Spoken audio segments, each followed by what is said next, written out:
Okay बच्चों, तो आज हम लोग शुरू करेंगे मोशन चैप्टर का पार्ट 2।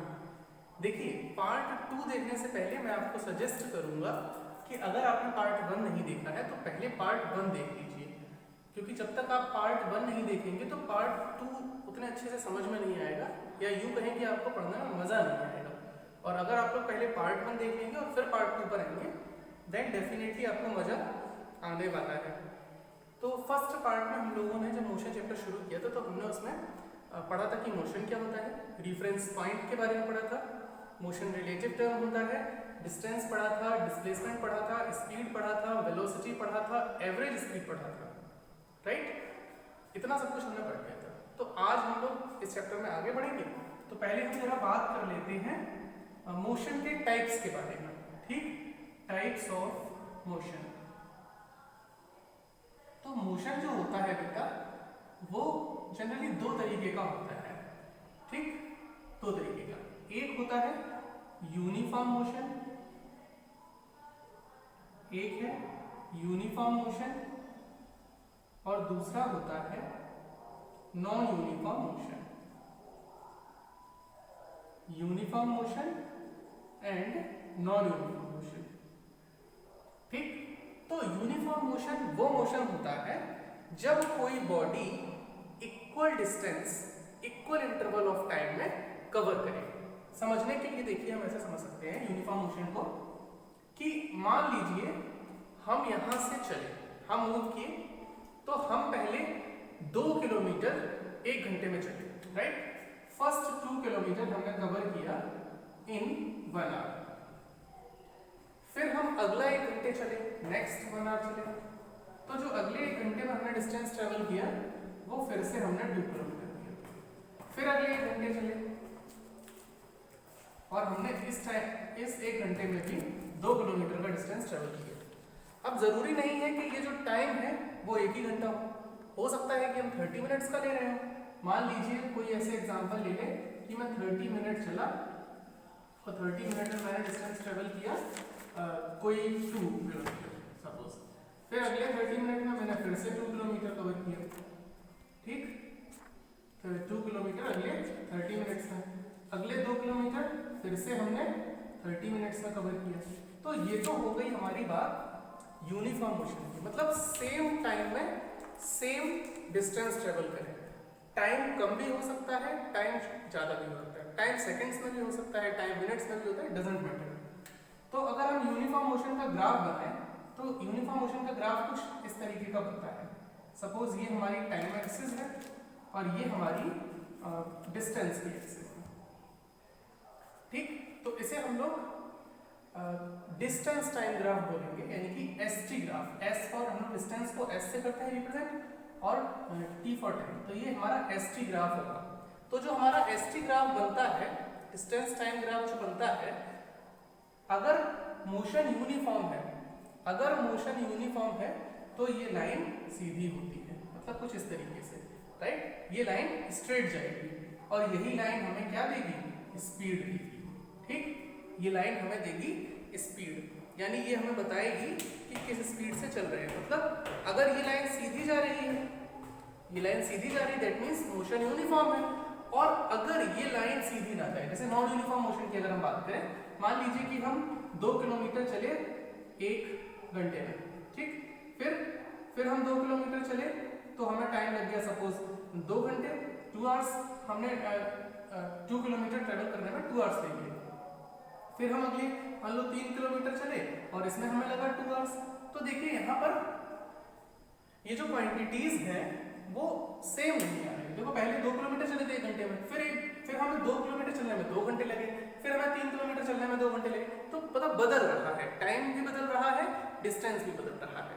या हो सकता है कि दोनों चीजें बदल रही होंगी, या एक भी चीज बदल सकती है। तो चाहे एक चीज बदले चाहे दोनों बदले, motion will be non uniform. तो नॉन यूनिफॉर्म मोशन का जो ग्राफ बनता है वो कुछ इस तरीके से, मान लीजिए ये हमारी टाइम एक्सिस है, ये हमारी डिस्टेंस एक्सिस, ये भी एसटी ग्राफ होगा, लेकिन नॉन, मतलब ये जो हमें स्पीड देगा ये हमें बताएगा, ऐसे लिख सकते हैं हम कि ये यूनिफॉर्म मोशन के लिए है। और जो नॉन यूनिफॉर्म मोशन के लिए बनेगा वो कर्व लाइन बनेगी, राइट। जो नॉन यूनिफॉर्म मोशन के लिए बनेगा, नॉन यूनिफॉर्म मोशन के लिए जो ग्राफ बनेगा वो स्ट्रेट लाइन नहीं होगी, वो कर्व लाइन होगी। तो ये बात समझ में आ गई होगी। Uniform motion, that means when a body covers equal distance in equal interval of time, then the motion is said to be of uniform motion. What is non uniform motion? When a body covers unequal distance in equal interval of time, or we can say equal distance in unequal interval of time। मतलब कोई भी एक चीज बदल जाए तो हम motion को कहेंगे नॉन यूनिफॉर्म। तो ये तो हमारे टाइप्स ऑफ मोशन थे। आई होप कि आपको समझ में आ गया होगा। ठीक, कल हमने आपको स्पीड के बारे में बताया था। तो स्पीड इज इक्वल टू क्या होता था? टोटल डिस्टेंस, या यूं कहते हैं डिस्टेंस अपॉन टाइम। ठीक, तो इसको हम लोग डिस्टेंस अपॉन टाइम, इसको हम लोग कह सकते हैं डिस्टेंस पर यूनिट टाइम। जब भी अपॉन में ये टाइम लिखा होता है, अपॉन में जब भी टाइम लिखा हो तो हम इसको पर यूनिट, या फिर अगर हम ऐसे भी कह सकते हैं the distance per unit time is called speed. ठीक, या displacement per unit time is called velocity. तो स्पीड और वेलोसिटी में यही तो डिफरेंस है। ठीक, तो ये हमारे हो गए सारे। अभी तक मैंने जितना बताया, आई होप कि इतनी बात आपको समझ में आ गई होगी। और जैसा कि मैं बार बार कह रहा हूँ कि अगर पहला पार्ट नहीं देखा है तो पहले पहला पार्ट देख लें। अब हम लोग कुछ बेटा प्रॉब्लम सॉल्विंग है, उनको थोड़ा सॉल्व कर लें। देखो डिस्टेंस डिस्प्लेसमेंट तो बहुत सिंपल सी चीज थी, आप लोग तुरंत निकाल लोगे, कोई दिक्कत नहीं होगी। अब हम बात करते हैं क्वेश्चन की। तो क्वेश्चन है a car travels 30 kilometre, a car travels 30 kilometer at a uniform speed, at a uniform speed of 40 kilometer per hour, 40 kilometer per hour, and the next 30 kilometer, and the next 30 kilometer at a uniform speed of 20 kilometer, at a uniform speed of 20 kilometer per hour। तो कह रहा है what is its average speed, right? आपसे कहा कि इसकी average speed आप calculate कीजिए। तो देखो एवरेज स्पीड का फॉर्मूला क्या होता है? Total distance upon total time. आपको क्या दिया है? ये डिस्टेंस दिया, यहाँ इसकी स्पीड दी। ठीक, फिर आपको ये डिस्टेंस दिया और इसकी स्पीड दी। मतलब 30 किलोमीटर पहले वो चलता है इस स्पीड से 40 किलोमीटर पर आवर से, फिर अगले 30 किलोमीटर वो चलता है 20 किलोमीटर पर आवर की स्पीड से। ठीक, ये क्वेश्चन कह रहा है आपको एवरेज स्पीड निकालनी है। एवरेज स्पीड जब निकलेगी इसका मतलब इसमें कुछ कम होगा बिकॉज ये ज्यादा है, और इसमें कुछ बढ़ेगा, यही सिचुएशन रही होगी। अब देखो हम इसको निकालेंगे कैसे। पहले हम फर्स्ट केस ले लेते हैं। ठीक, केस फर्स्ट। पहले केस में हमें क्या दिया गया है? देखो डिस्टेंस दिया है हमें, डिस्टेंस दिया है हमें 30 किलोमीटर और स्पीड दी है हमें 40 किलोमीटर पर आवर। ठीक, हमें एवरेज स्पीड के लिए क्या चाहिए? Total distance, total time. मेरे पास यहाँ टाइम नहीं है तो हम पहले टाइम कैलकुलेट कर लेते हैं। तो हम यहाँ टाइम को t1 कह दें। देखो फॉर्मूला होता है speed is equal to distance upon time. ठीक, मुझे टाइम निकालना है तो टाइम को इधर ले जाएंगे तो स्पीड डिवाइड में आ जाएगा। तो t1 इज इक्वल टू हो जाएगा डिस्टेंस अपॉन स्पीड, राइट? अभी हमारा डिस्टेंस क्या है? डिस्टेंस क्या है फर्स्ट केस में? 30 किलोमीटर और स्पीड क्या है? 40। तो 0 से 0 कैंसिल हो जाएगा, तो हमारा टाइम आ गया 3/4 आर। बिकॉज ये किलोमीटर पर आर में था तो हमारा जो टाइम आएगा वो आर में आ जाएगा। तो ये तो हमारा आ गया t1। ओके, ये t1 आ गया। अब हम बात करें t2 की। दूसरे वाले केस में क्या होगा? तो हम लिखेंगे केस 2। केस 2 में हमें क्या दिया है? डिस्टेंस दिया है 30, डिस्टेंस दिया है 30 किलोमीटर और स्पीड दी है 20 किलोमीटर पर आवर। तो हम अगेन यही सेम चीज करेंगे, हम t2 निकालेंगे। तो t2 इज इक्वल टू हो जाएगा डिस्टेंस अपॉन स्पीड। तो डिस्टेंस यानी 30 अपॉन 20, तो 0 से 0 कैंसिल हो गया, ये आ गया हमारा 3/2 r। ठीक, तो दो टाइम आ गए t1 प्लस t2, राइट। अब हम क्या करेंगे, टोटल टाइम निकालना है, मतलब इन दोनों का अगर हम सम कर दें तो हमारा टोटल टाइम आ जाएगा। तो total time is equal to क्या होगा, t1 प्लस t2। t1 कितना है 3/4 और ये है 3/2, तो 3/4 प्लस 3/2 एलसीएम लेंगे बेटा 4 आ जाएगा। 4 बन जा 4, 1 से ऊपर इंटू तो 3 और 2 2 जा 4, 2 से ऊपर इंटू तो 6, 6 प्लस 3 9/4 r। ये हमारा आ गया time, total time. Total distance क्या होगा, दिस प्लस दिस। हमें एवरेज स्पीड निकालनी है, तो average speed is equal to total distance upon total time. Total distance 30 plus 30, यानी कि 30 plus 30 upon total time 9/4, right. अब 30 प्लस 30 60, 9/4, ये 4 जाएगा ऊपर बेटा, तो ये हो जाएगा, मैं यहां कर ले रहा हूं बेटा, ओके स्पेस की प्रॉब्लम है, तो ये हो जाएगा 60 × 4/9। ठीक, 64 जा, या हम 64 जा ना करें, हम पहले 9 से 60 को सॉर्ट कर ले रहे हैं। तो 9 9 5 9 5 9 9 9 18 27 9 4 जा 9 4 जा 36, 9 5 जा 45, 6 जा 54, ओके बचा 4, तो 40 हो जाएगा। 40 हो जाएगा तो फिर हम क्या करेंगे, 9 4 जा 36, फिर 4 बचेगा तो 40 हो जाएगा, तो 6.44 इंटू 4, इसका आप लोग इंटू कर लीजिएगा और आपका आंसर आ जाएगा किलोमीटर पर आवर में। 6.44 इंटू 4 जब हम लोग कर लेंगे तो हमारा जो आंसर आ जाएगा वही हमारी एवरेज स्पीड होगी। ठीक है बेटा, तो आई होप कि वाला क्वेश्चन आपको समझ में आ गया होगा। अब बढ़ते हैं नेक्स्ट क्वेश्चन की तरफ। ठीक है बेटा, तो अब हम लोग आ जाते हैं अपने नेक्स्ट क्वेश्चन पर। तो मैंने क्वेश्चन बोर्ड पर लिख दिया है। क्वेश्चन हमसे कह रहा है ऑन अ 120 किलोमीटर ट्रैक, एक 120 किलोमीटर लंबा ट्रैक है, सपोज ये है ट्रैक, 120 किलोमीटर लंबा एक ट्रैक है, 120 किलोमीटर लॉन्ग ट्रैक है। The train travels first 30 kilometre, तो जो ट्रेन है वो पहले 30 किलोमीटर जो है, पहले 30 किलोमीटर वो चलती है at a uniform speed of 30 kilometre per our. पहले 30 किलोमीटर पर आवर की स्पीड से चलती है। How fast must the train travel the next 90 kilometre, अगले जो 90 किलोमीटर बचे हैं, देखो टोटल 120 है, 30 चला गया तो 90 किलोमीटर बचा, अगला जो 90 किलोमीटर है उसको ट्रेन हाउ फास्ट, कितना फास्ट चले, so as to average speed 60 kilometre per hour for the entire trip, ताकि उसकी जो पूरी ट्रिप है उसकी जो स्पीड है वो 60 किलोमीटर पर आवर हो जाए, मतलब पूरी ट्रिप की जो एवरेज स्पीड है वो 60 किलोमीटर हो जाए। तो देखो अगर हम फर्स्ट ट्रिप की बात करें, ओके फर्स्ट ट्रिप, देखो हमें एवरेज स्पीड निकालने के लिए क्या चाहिए, total distance total time, total distance total time. मुझे एवरेज स्पीड दे दी है, टोटल डिस्टेंस मुझे पता है, ठीक, और मुझे टाइम पता करना है कि अगला वाला जो टाइम है वो क्या होगा, मतलब इस डिस्टेंस को ट्रेवल करने में उसे कितना टाइम लगाना है ये मुझे पता है। पहले हम फर्स्ट ट्रिप से क्या करते हैं, पहले वाला टाइम निकाल लेते हैं।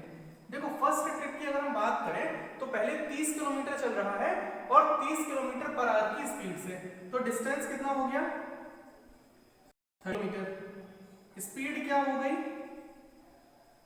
30 किलोमीटर पर आवर, तो टाइम क्या हो जाएगा, that t1 is equal to हो जाएगा, देखो speed is equal to distance upon time, तो time is equal to distance upon speed, यानी कि डिस्टेंस अपॉन स्पीड। ठीक, अब डिस्टेंस कितना है 30 किलोमीटर और स्पीड कितनी है अगेन 30, तो 0 से 0 कैंसिल हो गया, 3 बन जा 3, तो टाइम आ गया हमारा पहली ट्रिप का 1 आवर, पहली ट्रिप का टाइम था 1 आवर।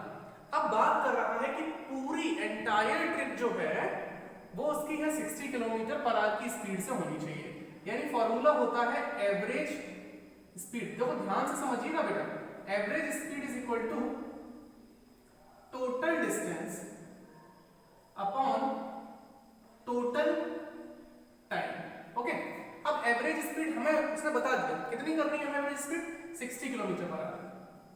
टोटल डिस्टेंस कितना, पहले 30 फिर 90 और टोटल हमसे कहा भी है इसने 120 अपॉन टोटल टाइम। तो टोटल टाइम इसको हम मान ले रहे पहली वाली ट्रिप का जो था वो T1 था और दूसरी वाली ट्रिप का जो होगा वो मान लीजिए कि T2 होगा, राइट। अब 60 is equal to 120 upon T1 की जगह हम T1 की वैल्यू पुट कर दें 1 आवर, यानी कि 1 प्लस T2, ठीक। अगर हम इसका क्रॉस मल्टीप्लाई कराएं तो ये यहां आ जाएगा, ये यहां चला जाएगा, तो ये हो जाएगा 1 plus T2 is equal to 120 upon 60। ये 60 से 2 टाइम्स कैंसिल हो जाएगा, तो T2 1 plus T2 is equal to 2 और T2 is equal to 2 plus 1, sorry इधर जाके माइनस हो जाएगा 2 माइनस 1, तो T2 इज इक्वल टू आ जाएगा 1 आवर। यानी कि अगर वो आगे वाली जो जर्नी है अगर उसको 1 घंटे में वो ट्रेवल कर ले, अगर वो 1 घंटे में इस जर्नी को ट्रेवल कर ले आगे वाली को, तो उसका जो एवरेज स्पीड है वो 60 किलोमीटर पर आवर बन जाएगी। आई होप कि आपको ये वाली बात समझ में आ गई होगी। अब बढ़ते हैं नेक्स्ट क्वेश्चन की तरफ। नेक्स्ट क्वेश्चन करने से पहले पहले हमसे ये पूछा हाउ फास्ट, वो कितना फास्ट चले आगे वाली जर्नी, यानी कि हमसे स्पीड पूछी है, राइट। तो अब हम क्या करेंगे, देखो स्पीड इज इक्वल टू हमें पता है फॉर्मूला क्या होता है, डिस्टेंस अपॉन टाइम। अब देखो how fast must the train travel the next 90 kilometre as to average speed of 60 kilometre per hour the entire day. पूरी ट्रिप की जो एवरेज स्पीड है वो 60 किलोमीटर पर आवर हुआ है, तो उसको 90 किलोमीटर जो आगे का है वो किस स्पीड से ट्रेवल करना है। तो डिस्टेंस कितना है, आगे बचा हुआ डिस्टेंस 90 और टाइम कितना है, टाइम उसका जो T2 है वो कितना लगना चाहिए 1 आवर, मैंने अभी जस्ट निकाला है। तो स्पीड इज इक्वल टू क्या हो जाएगा 90 किलोमीटर पर आवर। मतलब अगर वो आगे का जो 90 किलोमीटर है उसको 90 किलोमीटर पर आवर की स्पीड से चलता है, तो उसकी एंटायर जर्नी की जो ट्रिप है, जो पूरी ट्रिप है, उसकी average speed 60 kilometre per our हो जाएगी। ठीक है बच्चों, तो अगला क्वेश्चन मैंने बोर्ड पर लिखा है, पहले इसको समझ लेते हैं फिर इसको सॉल्व करते हैं। अ train travels at a speed of 60 kilometre per our, एक ट्रेन जो है वो 60 किलोमीटर पर आवर चलती है फॉर 0.52 आवर, इतना 0.52 आवर इतने घंटे चलती है इस स्पीड से। At 30 kilometre per hour for next 0.24 hour, अगले 0.24 आवर वो 30 किलोमीटर पर आवर की स्पीड से चलती है। And then 70 kilometre per hour इस स्पीड से अगले 0.71 आवर चलती है। तो what is the average speed of the train.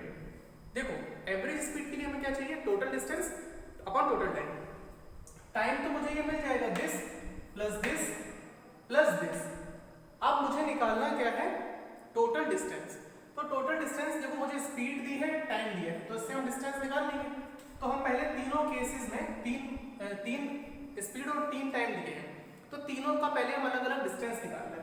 तो हम पहले लिखते हैं केस नंबर 1। पहले केस में हमें डिस्टेंस निकालना है, फॉर्मूला है speed is equal to distance upon time. Speed is equal to distance upon time. तो इससे ही हम डिस्टेंस का फॉर्मूला बनाए तो टाइम इधर आ जाएगा, तो ये हो जाएगा distance is equal to speed into time. ठीक, मुझे स्पीड कितनी दी गई है पहले केस में 60 किलोमीटर पर आवर, टाइम कितना दिया गया है 0.52। ठीक, इसका इंटू करेंगे डिस्टेंस। बात करें केस नंबर 2 की, पहले मैं सारे लिख लूं फिर मल्टीप्लाई कर लेते हैं। केस नंबर 2, तो केस नंबर 2 में अगेन यही formula distance is equal to speed into time. देखिए स्पीड हमें दी है 30 किलोमीटर पर आवर और टाइम हमें दिया है 0.24। ठीक, अगला है केस नंबर 3, मतलब तीसरे केस में क्या है। तीसरे केस में again same formula distance is equal to speed into time. Speed हमें दी है 70 किलोमीटर पर आवर और टाइम हमें दिया है 0.7 ओके। तो अब हम इनका मल्टीप्लाई करेंगे तो यहाँ हमारा सबका जो डिस्टेंस है वो किलोमीटर में डिस्टेंस आ जाएगा। ठीक, तो इंटू करते हैं। देखो 6 2 जा 12 का 2 1 कैरी, 6 5 जा 30 और 1 31, एक जीरो था तो जीरो लगा दिया, दो के बाद पॉइंट था तो पॉइंट लगा दिया, आंसर आया 31.20 31.20। Okay, now come to next 24 का 31, तो 24 की टेबल सबको आती है, 24 3 जा 72 ओके, और एक जीरो तो एक जीरो लगा दिया, दो के बाद पॉइंट यानी कि 7.20 दैट मींस 7.2 किलोमीटर, एक ही बात है। अब इसका करते हैं तो देखो जीरो का तो पहले जीरो लगा देते हैं हम, 7 1 जा 7 और 7 7 जा 49, बेटा दो के बाद पॉइंट लगा है, दो डिजिट के बाद पॉइंट लगा है तो हम दो डिजिट के बाद पॉइंट लगा देंगे। तो अब हम आगे का काम करते हैं। Average speed is equal to total distance upon total time. Total distance यानी कि दिस प्लस दिस 31.2 प्लस, देखो 0 पॉइंट के बाद कोई मैटर नहीं करता है, प्लस 7.2 प्लस 49.7 अपॉन टाइम की अगर बात करें तो टाइम पहले लगा 0.52 प्लस फिर लगा 0.24 और देन लास्ट ये था 0.71 ओके। कर लेते हैं इनको ऐड, 7 and 2 9, 9 and 2 11 की 1 कैरी 1, 9 और 1 10, 10 7 17, 17 और 1 18 की 8 कैरी 1, 4 और 3 7 और 1 8 और 8 डिजिट के बाद पॉइंट तो हमने पॉइंट लगा दिया। इनको ऐड करते हैं, 4 1 5, 5 और 2 7, 5 और 2 7, 7 और 7 14 की 4 1 कैरी तो 0 0 0 और 1 को कैरी वाला, दो के बाद पॉइंट, बेटा ये पॉइंट से ये पॉइंट जब हम कैंसिल करेंगे तो ऊपर एक जीरो बढ़ जाएगा, तो हमारा आंसर हो जाएगा 8810 अपॉन 147। अब इसे हम काटेंगे, ठीक, इसे जब हम काटेंगे तो हमारा आंसर आ जाएगा। अब इतना डिवाइड तो आप लोग कर ही लीजिएगा, यहाँ हमारा आंसर आ जाएगा kilometre per our. I hope कि आपको ये वाली बात समझ में आ गई होगी, बहुत सिंपल सा क्वेश्चन था, कोई दिक्कत नहीं थी। ठीक, अब हम बढ़ते हैं आगे अब हम बढ़ेंगे तो इसके बाद हम लोग अब बात करेंगे वेलोसिटी पे। देखो वेलोसिटी हमने पढ़ लिया था, यूनिफॉर्म वेलोसिटी पे बात करेंगे। ठीक, तो अब हम बात करते हैं यूनिफॉर्म वेलोसिटी की। वेलोसिटी तो आप सबको पता है, displacement upon time taken, displacement upon time taken. Uniform velocity की अगर हम बात करें, यूनिफॉर्म वेलोसिटी, तो यूनिफॉर्म वेलोसिटी क्या होता है? देखो यूनिफॉर्म वेलोसिटी का मतलब है कि बॉडी, कोई भी ऑब्जेक्ट, कोई भी बॉडी इक्वल डिस्टेंस टाइम करे, इक्वल डिस्टेंस कवर करे इक्वल इंटरवल ऑफ टाइम में विद स्पेसिफाइड डायरेक्शन। देखो स्पीड में और वेलोसिटी में सिर्फ इतना ही अंतर है कि speed is a scalar quantity and velocity is a vector quantity. That means speed में डायरेक्शन का कोई असर नहीं पड़ता है, जबकि वेलोसिटी पर डायरेक्शन का सीधा असर पड़ता है। इसीलिए वेलोसिटी का formula displacement upon time taken, displacement is also vector quantity. अगर डिस्प्लेसमेंट वेक्टर था इसीलिए हमारा जो वेलोसिटी, देखो वेलोसिटी का फॉर्मूला क्या था, velocity is equal two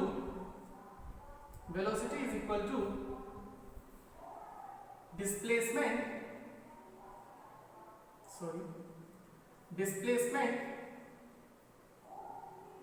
upon time taken. ठीक, यही तो फॉर्मूला था हमारा। तो डिस्प्लेसमेंट खुद ही वेक्टर क्वांटिटी है, इसी वजह से वेलोसिटी भी वेक्टर क्वांटिटी। अब यूनिफॉर्म वेलोसिटी का मतलब है कि जब बॉडी इक्वल स्पीड में, मतलब इक्वल टाइम में इक्वल डिस्टेंस ट्रेवल करे, दैट मींस उसकी स्पीड जो हो वो कांस्टेंट होनी चाहिए, साथ ही साथ डायरेक्शन भी उसका चेंज नहीं होना चाहिए। मतलब वेलोसिटी कैसे बदल सकते हैं? वेलोसिटी को बदलने के दो तरीके हैं, या तो उसकी स्पीड चेंज कर दो, या तो जैसे स्पीड से वो चल रहा है वो स्पीड बदल दो। ठीक, और दूसरा या फिर मतलब यूनिफॉर्म वेलोसिटी बदलने की बात कर रहे हैं, या तो उसकी जो स्पीड चल रहा है अगर वो यूनिफॉर्म स्पीड से नहीं चल रहा है तो यूनिफॉर्म वेलोसिटी तो हो ही नहीं सकती। अगर equal distance equal interval of time में कवर नहीं कर रहा तो यूनिफॉर्म वेलोसिटी का सवाल ही नहीं उठता। अगर equal distance equal interval of time में कर रहा है यानी कि पहले 2 घंटे में 2 किलोमीटर, अगले 2 घंटे में भी 2 किलोमीटर, अगले 2 घंटे में भी 2 किलोमीटर, तो हम कह सकते हैं कि हाँ यूनिफॉर्म वेलोसिटी हो सकता। लेकिन उसमें भी एक कंडीशन है कि जो डायरेक्शन है वो स्पेसिफाइड होना चाहिए, डायरेक्शन चेंज नहीं होना चाहिए। अगर डायरेक्शन बदल गया तो वेलोसिटी बदल जाएगी। जैसे एग्जांपल समझो, जैसे आप यहाँ से चले यहाँ तक, सपोज ये डिस्टेंस 2 किलोमीटर है, आपको लगा 1 घंटा, ठीक। फिर आप अगले 2 किलोमीटर चले, आपको लगा 1 घंटा, फिर आप अगले 2 किलोमीटर स्ट्रेट लाइन में जा रहे हैं, अगले 2 किलोमीटर और आपको लगा 1 घंटा, मतलब 2 किलोमीटर 2 किलोमीटर 2 किलोमीटर और 1 घंटा लग रहा है। डायरेक्शन भी सेम है, तो आपका इस टाइम यूनिफॉर्म वेलोसिटी क्या होगी? Displacement upon time taken. Displacement क्या होगा? बिकॉज ये इनिशियल पॉइंट है, ये फाइनल पॉइंट है, इसको मिलाने के लिए इसके अलावा और कोई लाइन तो बन नहीं सकती। तो 2 + 2 + 2 दैट इज 6 और 1 + 1 + 1 दैट इज 3। तो आंसर क्या आ जाएगा? 2 राइट। और अगर हम इसको सॉल्व करें केवल इतने पार्ट को, तो डिस्टेंस कितना है? 2 किलोमीटर और टाइम 1 आवर, तो भी 2 आ रहा, राइट। 1 2 2 तब भी 2 आएगा। अगर हम इतने को सॉल्व करें तो देखो डिस्टेंस कितना होगा? 2 किलोमीटर + 2 किलोमीटर दैट इज 4 और टाइम 1 + 1 यानी 2, तब भी कितना आ रहा? 2 किलोमीटर पर आवर, ठीक। तो यहाँ पर भी वही वेलोसिटी, यहाँ भी वही वेलोसिटी, यानी कि हमारी कैसी वेलोसिटी हो गई? Uniform velocity. अगर हम इसमें डिस्टेंस तो सेम रखते हैं सेम टाइम में, लेकिन हम डायरेक्शन बदल देते हैं। सपोज इस पॉइंट से इस पॉइंट तक ये गया, ये था 2 किलोमीटर और इसको 1 आवर लगा। फिर इस पॉइंट से इस पॉइंट गया 2 किलोमीटर, अगेन 1 आवर। फिर इस पॉइंट से इस पॉइंट से आया तो 2 किलोमीटर और 1 घंटा लगा, ठीक है। अब देखिए इसके लिए जब हम स्पीड निकालेंगे, वेलोसिटी निकालेंगे, वेलोसिटी तो 2 kilometre distance upon time 1 that is 2 kilometre per our, 2 kilometre per our. इसके लिए निकालेंगे तो 2 किलोमीटर पर आवर, इस पूरे के लिए निकालेंगे तब भी 2 किलोमीटर पर आवर। लेकिन जब हम यहाँ से यहाँ की बात करेंगे तो फिर हम डिस्प्लेसमेंट ये वाला लेंगे ही नहीं, क्योंकि स्ट्रेट लाइन नहीं ना, फिर तो हमारा डिस्प्लेसमेंट ये हो जाएगा। तो ये जब डिस्टेंस बदल जाएगा, जब लेंथ बदल जाएगी, तो इसी वजह से वेलोसिटी यूनिफॉर्म नहीं रहेगी। समझ में आ गई बात? अगले पार्ट में हम बात करेंगे एक्सीलरेशन की और आगे जो इसके फर्दर टॉपिक्स हैं उनकी बात करेंगे और उनके न्यूमेरिकल्स करेंगे, ठीक। Bye for now. वीडियो अच्छा लगा हो तो लाइक करें, शेयर करें, अपने फ्रेंड्स के साथ शेयर करें, चैनल को सब्सक्राइब करें और नोटिफिकेशन बेल जरूर दबा दें ताकि अगले वीडियो की इंफॉर्मेशन आप तक तुरंत आ जाए। Bye for now.